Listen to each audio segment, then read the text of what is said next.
Wiggle your big toe. If you're not familiar with this line, it's what Uma Thurman's character says to herself in the back of a truck in the first act of Kill Bill Volume 1. After being shot in the head, the bride, as she's called in the movie, remained in a coma for 4 long years before suddenly waking up and essentially urging herself to begin her hero's journey of revenge.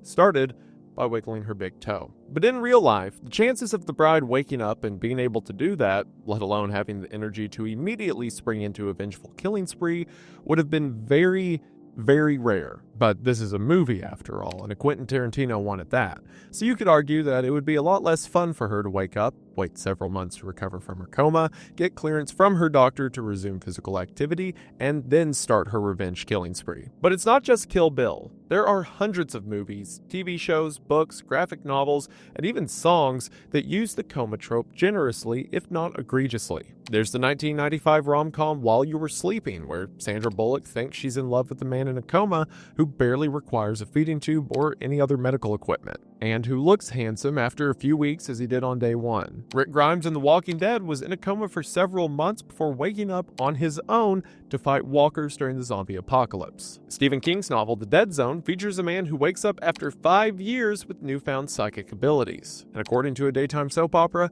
9 out of every 10 patients will wake up just in time to stop a wedding or a murder. In a 2005 study called Epidemiology and Prognosis of Coma in Daytime Television Dramas, which is a hilarious name for a study, a team of researchers who were concerned that the general public may have unrealistic expectations about, quote, the likelihood of recovery for patients in a coma, decided to set the record straight. The leader of this study, Dr. David Casseret, went as far as to say that it's unnerving that these characters have amazingly rapid recoveries. Quote, they go from being in a state of coma one day to walking down the runway as a fashion model the next, with several romantic liaisons in between. In 2006, another similar study was conducted, this time focusing on feature films, which compelled NBC News to publish an article with the headline, quote, don't trust movies for medical info, which, thank God, NBC said that. Where would we be otherwise? The BBC was a little more specific with their headline covering the same study, quote, coma's not realistic in movies. Again, thank you, BBC. We might have never known. Dr. Elko Wytix wrote, quote, not showing typical coma-related effects such as muscle wasting, bed sores, and incontinence may be a conscious decision on the part of filmmakers to maximize entertainment, but is a disservice to the viewer. Dr. Wytix wrote this along with his son in the medical journal Neurology. In other words, if good old Sandra Bullock would have seen the handsome comatose man pee into a bag, then the world may have one less beloved rom-com. The conclusion of this study is actually very important because, like the one about soap operas, it concludes that viewers are influenced by what they see on screen when it comes to making real-life decisions about their loved ones who are comatose. People are so influenced by the media they consume, they don't realize the realistic implications of what to do when someone they know is in the same situation. Maybe burying a comatose patient alive, like what happened in an episode of Days of Our Lives, is compelling storytelling. You could say the same from the Kill Bill mentioned earlier, where Uma Thurman wakes up and immediately bites someone's face off, but these are simply not realistic depictions. So in terms of reality, how long does it take to recover from a long coma, and is it even possible? Well, while neuroscientists may have great strides in understanding the human brain, not even the medical experts who study coma awakenings have all the answers. But what answers we do have, we're going to talk about today. So hello everybody. Today we're going to talk about the complicated reality of comas and waking up from them. We're going to talk about what a coma is and why it's so difficult to recover from, as well as a few standout miraculous cases in coma history. And of course, what might be happening to the brain while someone's under. Like I said at the beginning, we're all familiar with the concept of a coma, but there's a lot of misinformation in a lot of the stories we watch as to what really goes down. So hopefully you're excited to learn more about it today. If that sounds interesting to you, then stick around after the ad as we talk about the weird world of comas. It's the season of change, and now's the time to change your life for the better, not the worse. And an easy step you can take to get your day on the right track is today's sponsor, AG1.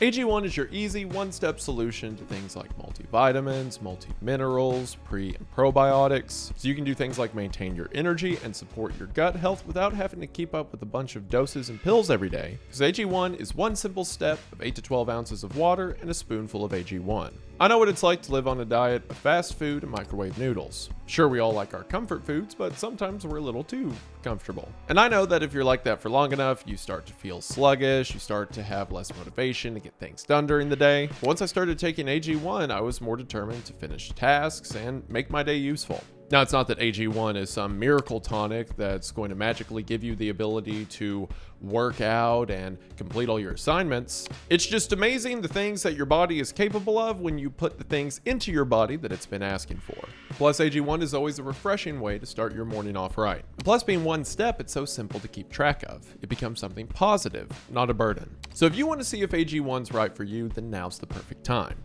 That's because right now, if you head to the link in the description or scan the QR code at drinkag1.com/Wendigang, you'll get a free welcome kit that includes things like a shaker bottle and a metal canister, a flavor sampler that includes 3 servings of flavors like citrus, tropical, and berry, and a bottle of vitamin D3 and K2 to get even more of the nutrients you need. That's right, a $72 value included in your order when you head to the link in the description at drinkag1.com/Wendigang to get in on this incredible offer today. Thank you to AG1 for sponsoring the channel. Their link will be in the description, and we are now back to the video. We are going to go ahead and get into it, but as always, thank you for watching. So, excluding medically induced comas, where a doctor purposefully puts a patient in a state of deep unconsciousness using a controlled dose of sedatives, what we do know is that, unfortunately, much more often than not, there is no miraculous awakening where a coma patient opens their eyes after a few years only to resume a life of normalcy. And actually, much more often than not,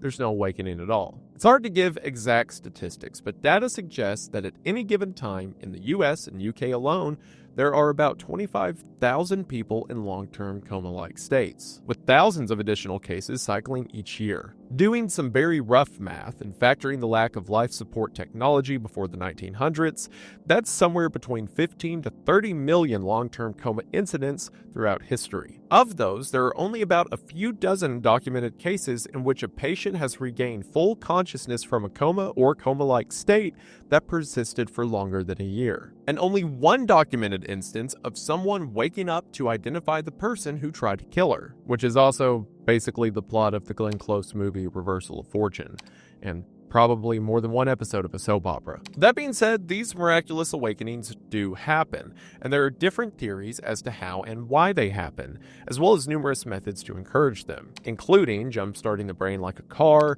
using familiar sensory triggers like voices and music, and using the sleeping pill Ambien to wake patients up. That's right, the pill that has people sleep cooking grilled cheese sandwiches and ordering Chewbacca tutus in the middle of the night is being used to wake people up from comas. Don't worry about the thing I just mentioned. It'll be a story for another day, maybe. So, first things first.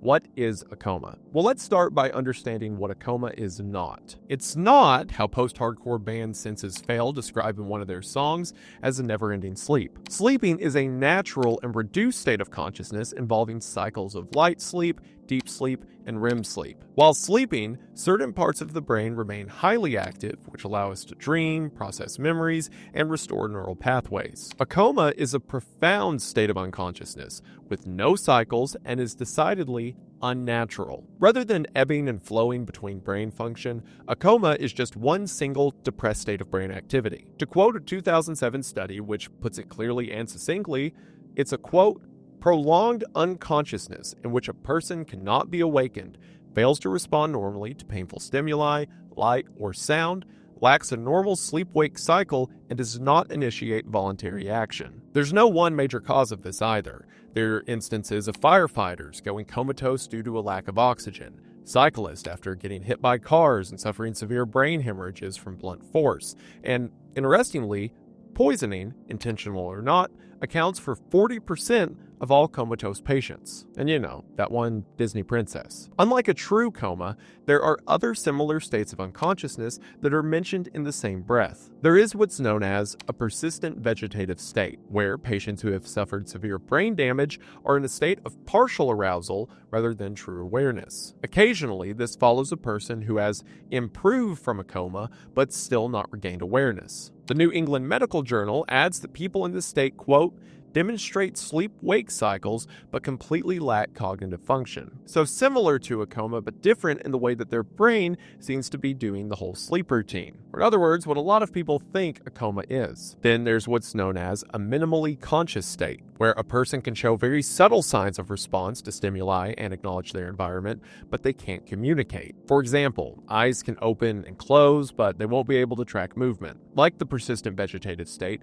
this minimal state can last much longer than a true coma. In any of these states, recovery is almost impossible to predict. Experts suggest it depends on factors that include the cause of the coma, the severity of damage to the brain, and the continued duration of a patient being in that state. But even taking all of these factors into consideration, guessing when someone will come out of a coma, or if they will at all, is like trying to guess the numbers on the next Powerball. It's estimated that somewhere between 20 to 40% of people will never come out of their state after surviving the initial injury, whether it's poison, oxygen deprivation, hemorrhaging, or something else. Another study showed that in the US and the UK, 54% of comatose patients died, while 31% survived and were able to resume a life relatively similar to the one they had before the coma. And while 31% is probably a higher survival rate than you might expect, these states include both short-term and long-term comas. The numbers on long-term incidents, like the ones in most movies and TV shows, are much more grim. It generally seems like comas follow Newton's first law of motion. An object at rest will stay at rest. The longer the coma lasts, the more likely that person is to stay in it. Dr. Ralph Wang, a psychiatrist who works in the field, says that patients in a persistent vegetative state for multiple years have just a 2 or 3% chance of ever coming out of it, let alone resuming their previous way of life. In the 1970s, a couple of researchers in Glasgow, Scotland, came up with a way to measure and assess brain damage. This Glasgow Coma Scale, as it came to be called, uses a patient's ability to respond and interact with eye movements, speech, and other body movements. The scale spans from 3 to 15, with a 3 meaning completely unresponsive and a 15 highly responsive. I don't know why then the scale just wouldn't be 0 to 12, but I'm not a doctor. But as someone who dropped out of a pre-med program, I'm sure there's some very scientific explanation for it that people in the comments are all going to explain. But go for it. I don't care. That's still stupid. I'm still going to say it should be 0 to 12. Maybe 1 to 13, but you get it. Using this scale for 50 plus years has given us a lot of data points. 87% of individuals who score a 3 or 4 after 24 hours will either die or remain in a vegetative state. Only 7% will have a path to recovery. Scoring a 5 after a full day means you have a 53% chance to die or fail to improve. On the other end of the scale, of those who score 11 to 15, only 7% will likely die or stay in a coma. Bottom line, lower scores correlate to a higher risk of death. Now, of course, every case is different and the actual likelihood is determined by the individual patient, but again, this is just using trends to determine a probability. So the bride waking up after 4 years to find and kill Bill would have been very unlikely. Rick Grimes waking after a few months, while still highly unlikely, is a bit more probable. Running from zombies so quickly afterwards, not as much. But what about reality? Or a scene that sounds like something from a work of fiction but is 100% true. Like, for example, the story of Callum Spence, who woke after a 7-day coma with the realization that he killed someone, but couldn't remember who it was or why. And then, surprisingly, found out he hadn't actually murdered anyone at all. In 2020, Callum Spence slipped into a COVID-related short-term coma. When he woke up after a week, he was convinced that he killed someone outside of a nightclub. Because of this, he believed the staff was trying to kill him in an act of vengeance. Callum was suffering from something called ICU delirium, which happens to 2/3 of patients who have been hooked up to a ventilator for an extended period of time. Callum had persistent delusions and hallucinations after his awakening. He couldn't trust his family, he couldn't trust that time was passing correctly, and he couldn't trust that the whiteboard in his room wasn't being used by doctors to taunt him. According to Callum himself in Mel magazine, quote, "In reality, all the whiteboard said was, 'Hello, Callum, today is the 20th of January. Your nurse today is Harley.' But I was so convinced of my delusion that the doctor had written clues on it that when my mom visited, I begged her to tell me the name of the man I killed. It was horrible for her. A similar incident happened to John Pennington when he stirred from his coma after 6 months. I woke up thinking it was the next day and I was getting up to go to work, but for some reason, my arms and legs were tied down.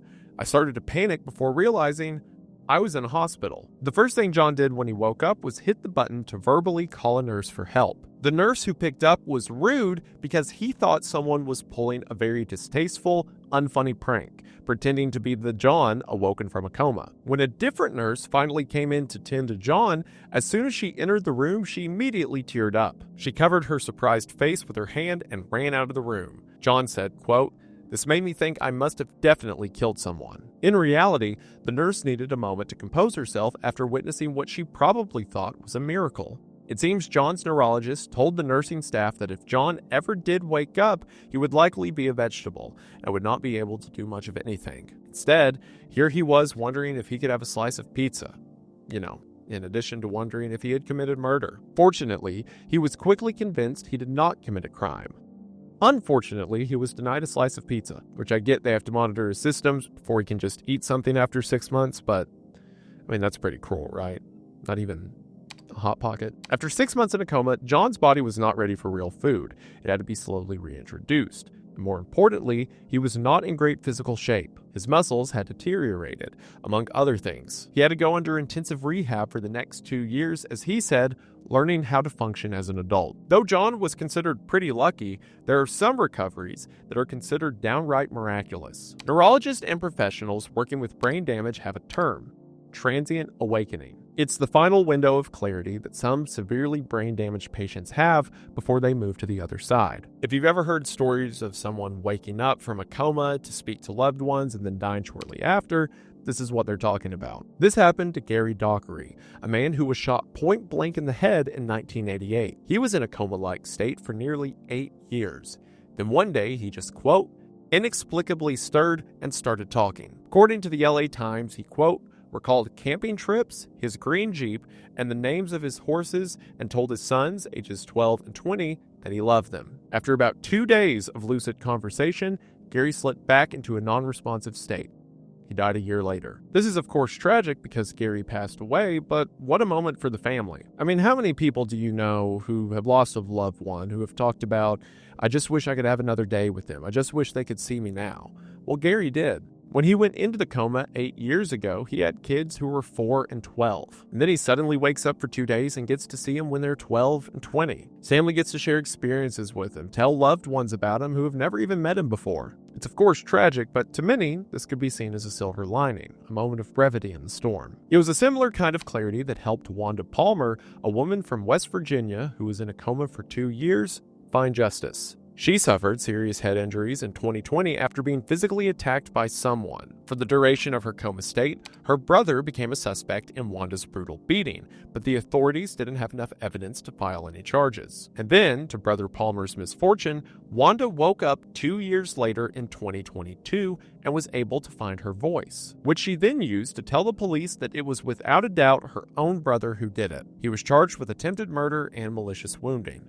Wanda passed away 2 years later. Which I would hope at that point they would upgrade the attempted murder to just murder, right? Like, she clearly died of the injuries, it was just 4 years removed, but those injuries were caused by her brother. Regardless, we talk a lot about finding justice for those who have passed, but Wanda found justice for herself in the midst of her passing. Another fascinating, miraculous case is Annie Shapiro, who had a stroke at the age of 50 in 1963. She was watching a news report on the assassination of John F. Kennedy on her black and white TV set when she suffered a massive stroke. She suddenly woke up in 1992, 29 years later, now at the age of 79, and started talking. Supposedly, the first thing she said was, quote, turn on the television, I want to watch I Love Lucy. She missed the Vietnam War, the Cold War, the Civil Rights Movement, the fall of the Berlin Wall, the entire run of the Beatles, the punk scene, disco, and the entire Godfather trilogy being released in theaters. All of those things have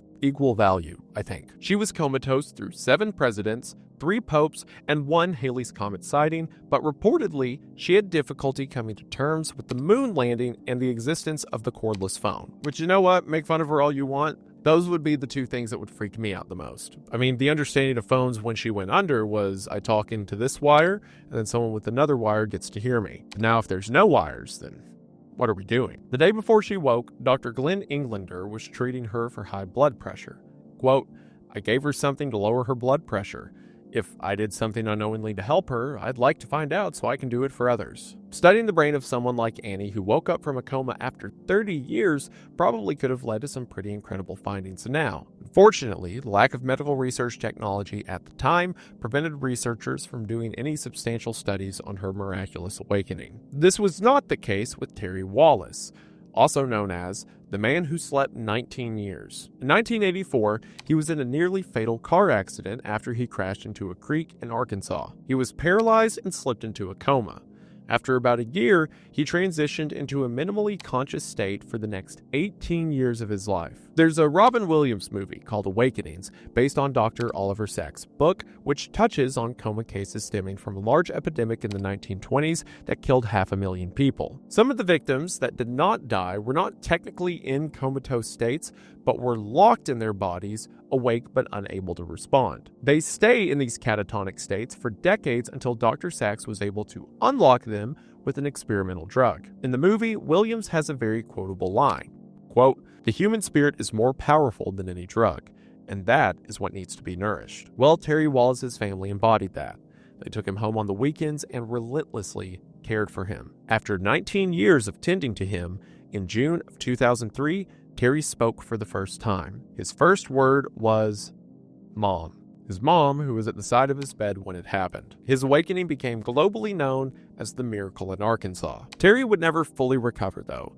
The frontal lobe of his brain was so damaged that he had complete amnesia and could not create new long-form memories. That being said, his awakening was huge for the medical research field, because in 2003, researchers and scientists can now study how this miracle came to be. The report in Science summarizes that Terry's brain, quote, revealed thick cables of axons linking the left and right hemispheres at the back of the brain. Axons are the part of the neuron that allow regions of the brain to talk to each other, kind of like wires. Like I said with the phones earlier, without the wires, what could we do? According to the Science Journal, quote, connections were far more pronounced in Wallace's brain than in a group of 20 healthy subjects. A further look into it showed that Terry's brain also had, quote, stronger than normal connections and neural activity in his cerebellum. This is the part of the brain that coordinates voluntary movement. Nicholas Schiff, a principal in brain damage, said in a study for the Journal of Clinical Investigation in 2006, quote, in essence,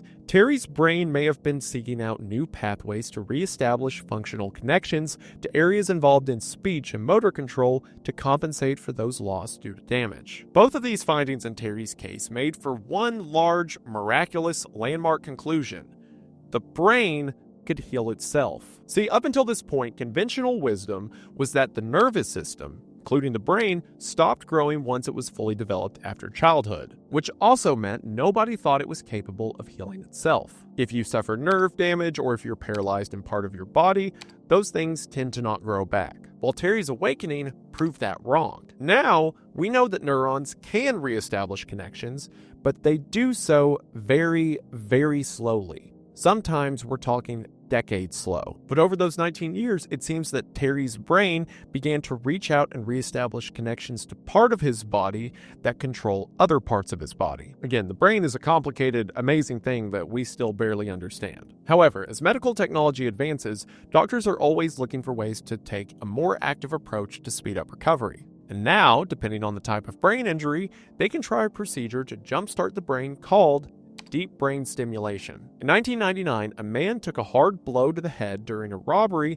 that left him in a minimally conscious state. Typically, after an initial prognosis of a painful wait-and-see approach, patients like him spend the duration of their lives in a nursing home with little to no attempts at rehab or recovery. This man was no different. He was placed in a home for 5 years, until he became the first person in a minimally conscious state to be successfully treated with deep brain stimulation. The scientific journal Nature describes the then experimental approach that, at the time, was almost exclusively used to treat Parkinson's and patients with epilepsy. Doctors implanted long, thin electrodes into the man's brain, targeting the central thalamus. the area of the brain that helps adjust the brain to activity to match cognitive demands. The electrodes were connected to an external device called a Medtronic, which functioned like a pacemaker. For 12 hours a day, the electrodes were powered on and powered off for the next 12. Dr. Joseph Cicino, a neuropsychologist in New Jersey, didn't necessarily compare the comatose brain to a battery when a car won't start, but it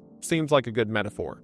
Quote, "We assume that the signals that help drive speech and movement are still present in the brain. We're just bumping up their efficiency and function to help get them working better." The man who received this deep brain stimulation treatment had been in a coma-like state for 6 years. This is how long World War II lasted, how long it took to build the world's tallest building, how long it took Lin-Manuel Miranda to write Hamilton. Once again, all equally important things, probably. And on literally the first day of this brain stimulation treatment, there were already noticeable results. Almost immediately, the man was able to shift his eyes around and track movements, something he was not able to do just the day before. Over the course of the next 6 months of treatment, he improved to sitting up, to eating, to playing cards, and eventually being able to speak, albeit only 16 words at a time. The man's mother could not believe that, after all this time, after the mixture of hopelessness and optimism, her son once again could say,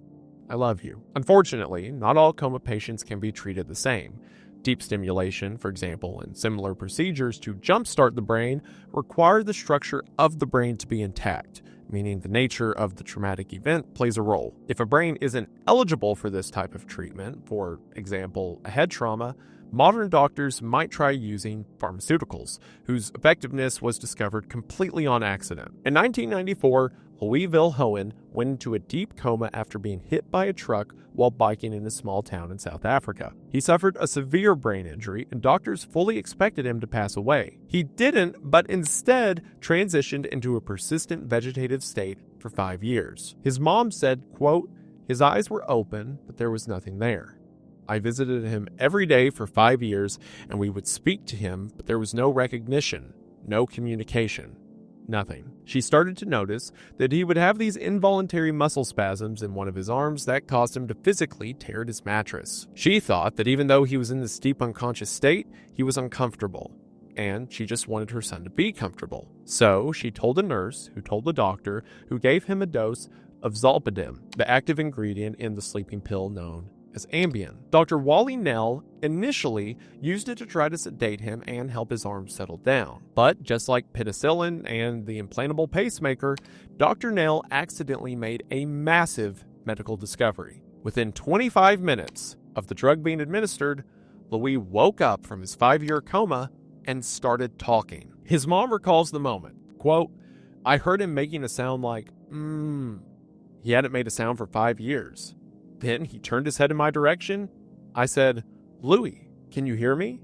And Louis could. Louis had to take the Ambien for the next 7 years to remain conscious, but was actually able to stop his dosage 7 years later. That's right, a condition that otherwise has a terrible prognosis, and there's very few ways we can know to do little, if anything. He was just given a dose of Ambien and started talking. Dr. Nell tried the Ambien approach on some other long-term semi-comatose patients, 2 of which had similar responses to Louis. Dr. Nell spread the word as fast and far as possible about his findings, which reached the ears of Ryan Bolton's family. Ryan Bolton had been in a coma-like state for more than 3 years after he was catapulted out of a car during a crash. Remember, kids, wear your seatbelt. One specialist gave him a 5% chance of recovering. Another said there was absolutely no chance he would ever regain consciousness. Ryan's dad said, quote, "There was no movement, no recognition, just nothing. Then we gave him the pill, and we noticed him moving the fingers in his left hand and touching them against each other. His eyes went big, and he began looking from left to right." Ryan eventually could respond to doctors' questions. If they asked him to move his eyes or his hands, he could. Using the Glasgow scale, Ryan went from a 6 to measuring a 9 within 10 minutes of taking a dose of zolpidem. However, it's worth noting that despite Ryan being able to understand and communicate, he still remained heavily brain damaged and could only say one word: hello. It's also worth mentioning that these examples weren't necessarily deep comas, and were instead persistent vegetative states with some brain activity beyond a total dulling as seen in a true coma. But regardless, these results sound promising. If prescribing Ambien to wake someone up sounds contradictory, doctors and researchers agree. They're still studying the effects of zolpidem in short and long-term coma patients, but the working theory is that the brain's chemical makeup changes during a long-term depressed state. The receptors that aid in shutting down the brain to conserve its energy after a traumatic event respond to zolpidem differently than a brain that is not injured. In a sense, it seems that the drug might break the hold of the chemical that shuts down brain functions, which can then wake up the brain. Since it seems, in a lot of cases, going into a coma is a traumatic response from the brain, perhaps the Ambien makes the brain stop doing that response. Now, in addition to mechanical or pharmaceutical awakenings, there are sensory awakenings. One of the longest recorded coma recoveries was that of Munira Abdullah, a 32-year-old mother of one. No drugs were able to break the hold for her. But, as Dr. Ian Malcolm from Jurassic Park would say, life finds a way. In 1991, Munira was driving her 4-year-old son when she collided with the school bus. Thankfully, she was able to save her son's life by cradling him moments before the crash. He escaped with just a bruise to the head, but Munira suffered a traumatic brain injury and fell into a vegetative state for 27 years. During this time, she was fed through a tube.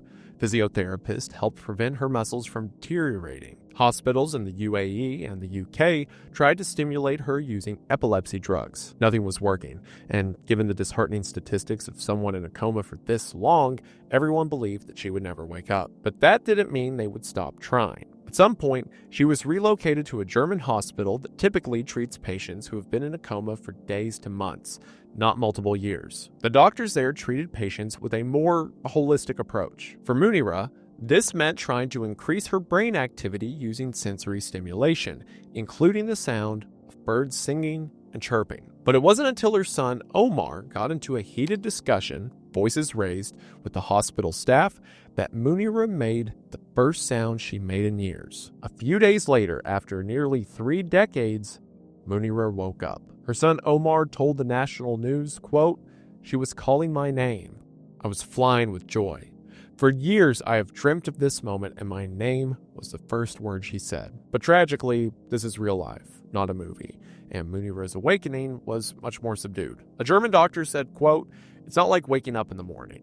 It was a process over weeks as reactions and vocalizations increased and improved. She was eventually able to recite the Quran and remember people's names, but she remains paralyzed and is only able to have very short conversations, which is still incredible considering she was in a coma-like state for a quarter of a century. It's cases and stories like Munira's that have people putting together playlists of songs to try and stir any kind of emotion for their loved ones in comas. Mental Floss even put together a list called 15 Songs That Brought People Out of Comas. In 2011, a 7-year-old who doctors thought may never come out of a coma due to a rare brain hemorrhage woke up to Adele's Rolling in the Deep after a nearly month-long coma. A 9-year-old boy who fell into a coma after a car accident, being a big fan of Green Day, his mother played him the song American Idiot after 2 weeks. He started stirring and opened his eyes within the hour. Jarrett Carlin spent 4 months in a coma. Doctors didn't like his chances, but his parents played him The Devil Went Down to Georgia over and over as a last resort. Charlie Daniels and his band eventually helped Jarrett wake up. And if you're my age, you'll remember the plague that befell all of our houses, known as Gangnam Style. Well, that song woke Ying Nan after 258 days in a coma-like state. She was able to walk, talk, and hopefully dance again.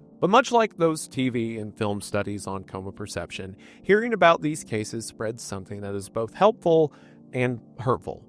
Hope. Coma awakenings remain uncommon, and long-term coma awakenings are still incredibly rare. So when they do happen, the news tends to go viral with headlines using words like amazing, unbelievable, and miracle. But these headlines tend to bury the parts where the lives of the affected people can in no way be the way they used to. Permanent paralysis, speech limitations, memory loss, etc. are all fairly common outcomes. Now, obviously, that's not to say the matter of the life is any less, and these awakenings still bring immense happiness to families and loved ones, which puts others who are still in the wait-and-see part of the process in a difficult predicament. And that question is, of course, how long do you keep a person on life support? Yes, miracles happen, but miracles are, by definition, rare events. Take, for example, the case of Terry Schiavo, whose parents were holding out for a miracle for nearly 15 years. In 1996, Terry went into cardiac arrest at the age of 26 and fell into a vegetative state. For the next couple of years, doctors tried all they could to bring her out of it. With zero signs of improvement, Terry's husband made the impossible decision to remove his wife's feeding tube.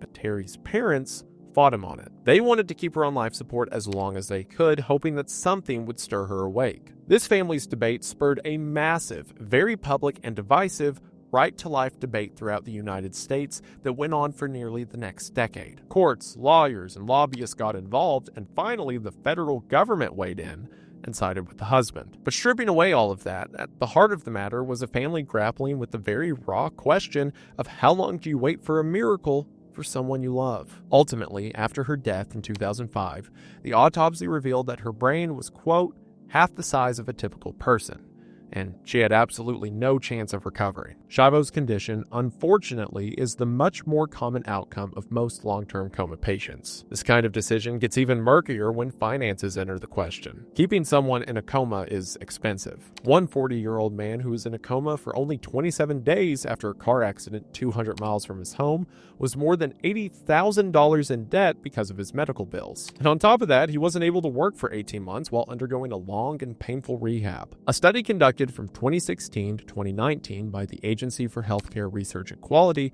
reviewed nearly 24,000 coma diagnoses. The average coma lasted about 10 days, and the average cost was $97,880. According to the Dolman Law Group, quote, the costs for caring for someone of severe traumatic brain injuries can range anywhere from $600,000 to $1.9 million. But that, according to some, is just a modest estimation.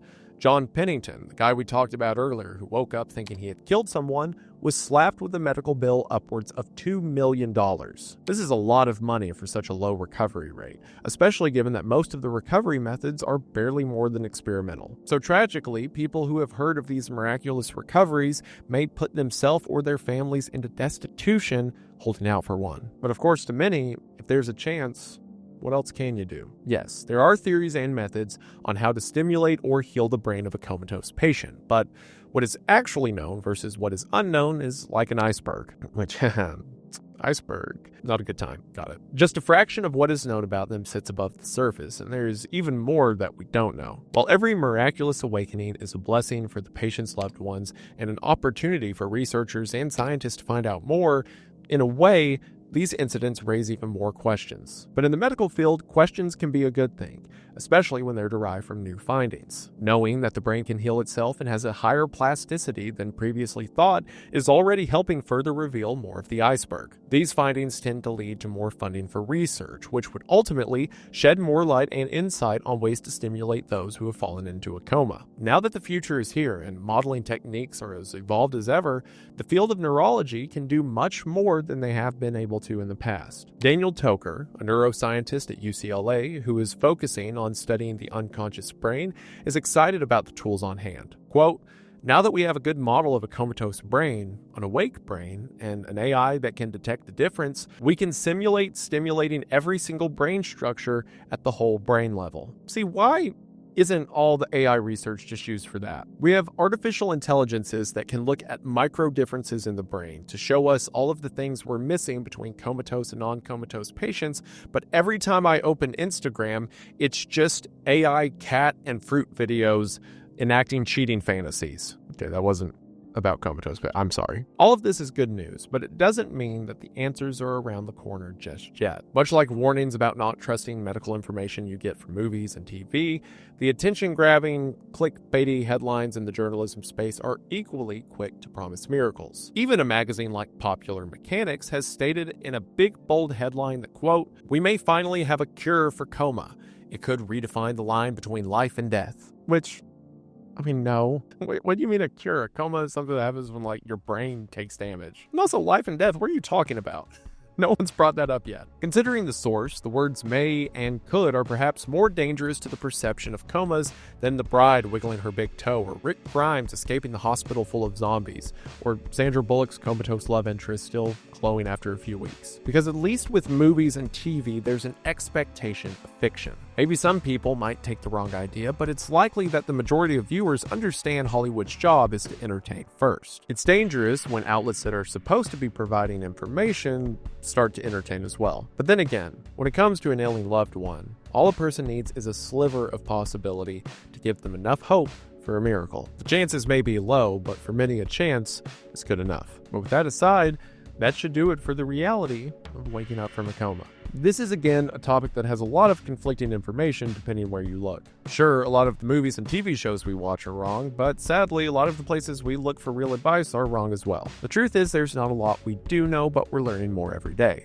So at least that's something. I also think it's something that you stuck around this long, and we greatly appreciate it, and we just want to say thank you for watching. Let me know if you enjoy topics like this, not necessarily covering an individual case or story like a lot of the recent videos have. Instead, it's kind of a look over of a general topic. But this is a general topic that I find interesting. Hopefully you all did as well. So if there's more stuff like this you'd like to see us cover, then let us know in the comments. Everyone who made this video possible will be credited in the description. Be sure to show them some love. All in all, I believe that should do it for now. New uploads Mondays at noon. But before I go, we just want to say thank you for watching. We hope that you enjoyed, and we'll see you in the next one. Bye!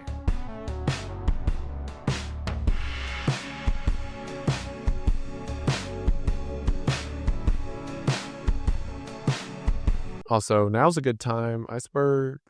I mentioned iceberg. I have to bring it up. Cryptid iceberg.